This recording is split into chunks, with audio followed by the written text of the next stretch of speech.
अंतर साफ दिखा। जाल में लगभग 20% कम शहरी पतंगे फंसे थे। मैं बहुत हैरान था।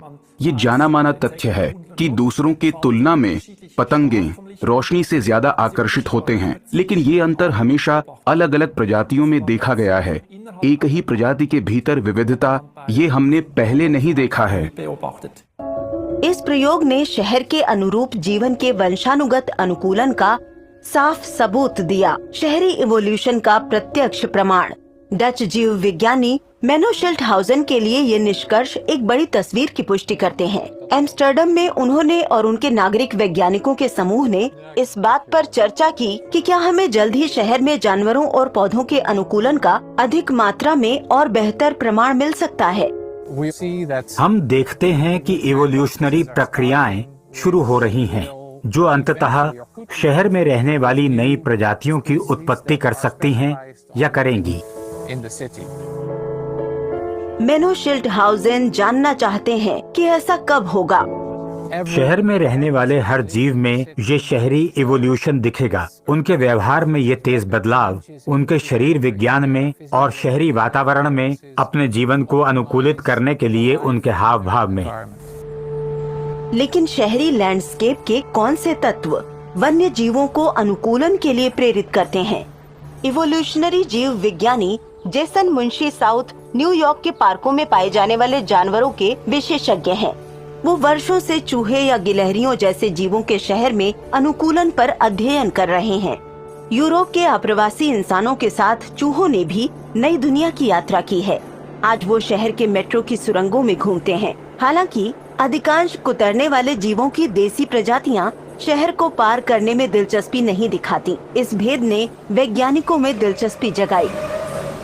मैं एक ट्रॉपिकल जीव विज्ञानी हुआ करता था, लेकिन फिर मैं स्नातक के बाद अपनी पहली अकादमिक नौकरी के लिए न्यूयॉर्क गया और मैंने फैसला किया कि मैं कुछ लोकल काम करना चाहूंगा जो न्यूयॉर्क शहर के लोगों और मेरे लिए दिलचस्प होगा। फिर मुझे इन छोटे स्तनधारियों के बारे में पता चला जो शहर के बीच बने इन जंगलों में रहते हैं। मैंने सोचा कि ये दिलचस्प है कि किसी ने अभी तक इन पर ध्यान नहीं दिया है। क्या वे शहर के बाहर के चूहों से आनुवंशिक रूप से अलग हो रहे हैं या वे आदत डाल रहे हैं, और इस तरह ये सब शुरू हुआ।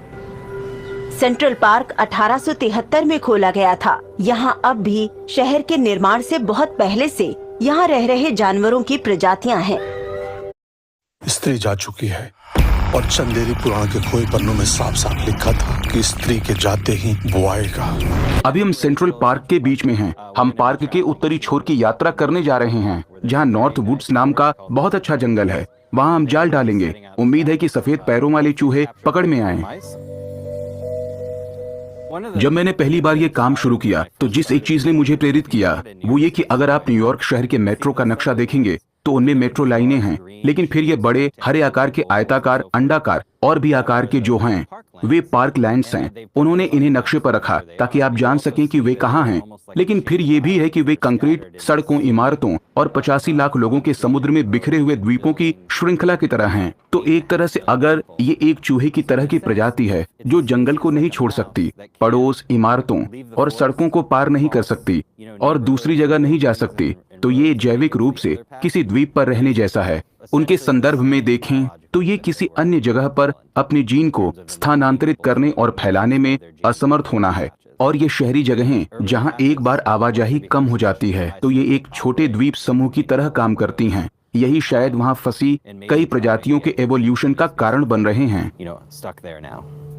इवोल्यूशनरी जीव विज्ञानी इस बात की जांच कर रहे हैं कि क्या सफेद पैरों वाले चूहे वास्तव में विभिन्न पार्कों में अलग अलग तरीकों से विकसित होते हैं।